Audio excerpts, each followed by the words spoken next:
When we look at and we talk about country, what we also do is we look at what's missing. And it's obvious and it's clear that us as people are missing from the landscape. Everything else is there except for us. Boogong Womble project is about putting Aboriginal people in control and back on country.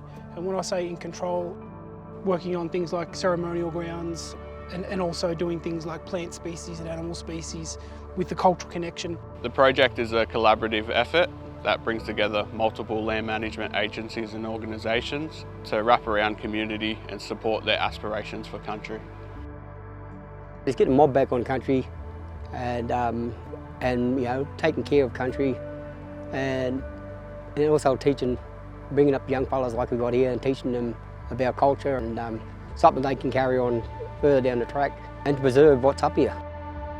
For me, it's amazing seeing this project develop, being able to get up to the peak of Mount Jagungal and visit Bogon Moth Caves and, you know, come here to the Bogon Peaks area with community because, you know, I've read a lot in literature about the importance of these places to First Nations people. I've talked to a lot of the community about the importance of these places.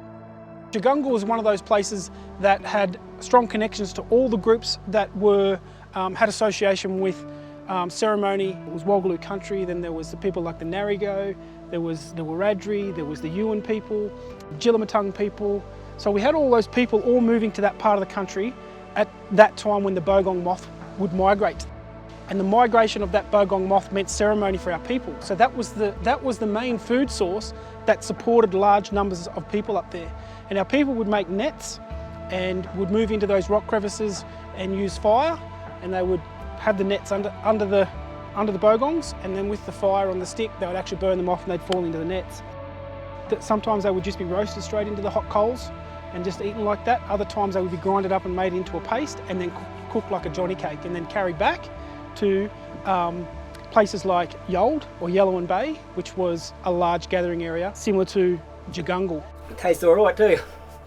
It was like, nice. Creamy Nutty, taste, yeah. Creamy, nutty taste. Tastes nutty. I've been here, worked up here for 18 years and I've come across a lot of stuff that's up here that people wouldn't probably get to see. And after Korobi frogs too, which is special for our mob and for our culture.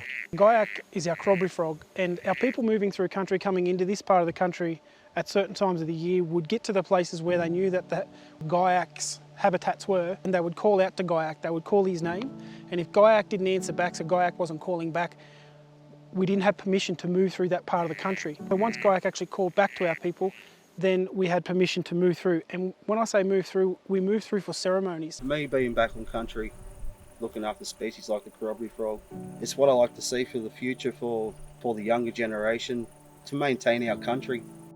So the Boogong moth, Gaiac, the Korobi frog, and our people all have that one connection throughout this country. We have an MOU, a Memorandum of Understanding with Kosciuszko National Park Northern Side. We take it very seriously that we need to have access to our country as well as take up that responsibility to have people on country, both men and women, who previously may not have had the opportunity. We manage a Crown land area called the Tumut Ecology Reserve, and we've had a cultural burn there to see if an endangered species, the Tumut grevillea, is growing there, how it would react to fire. We've also had a cultural burn at the Tumut wetlands and one of the travelling stock reserves at Gabarralong, so that now when we are ready to do a cultural burn, they are ready to go.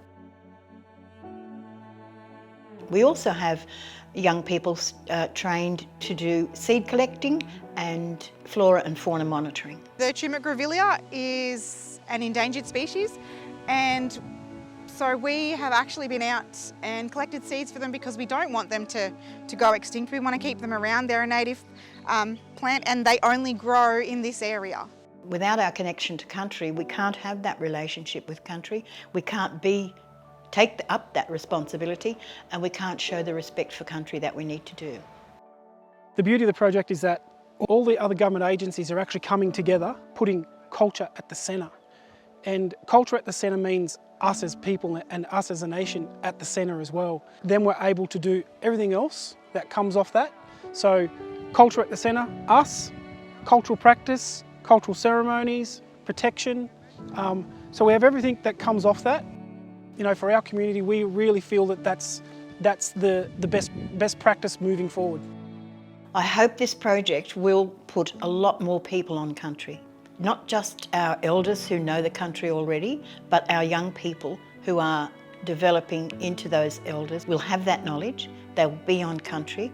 They'll be able to sit on country, look on country, listen on country, and then have that relationship with country, which will be their responsibility then to look after it.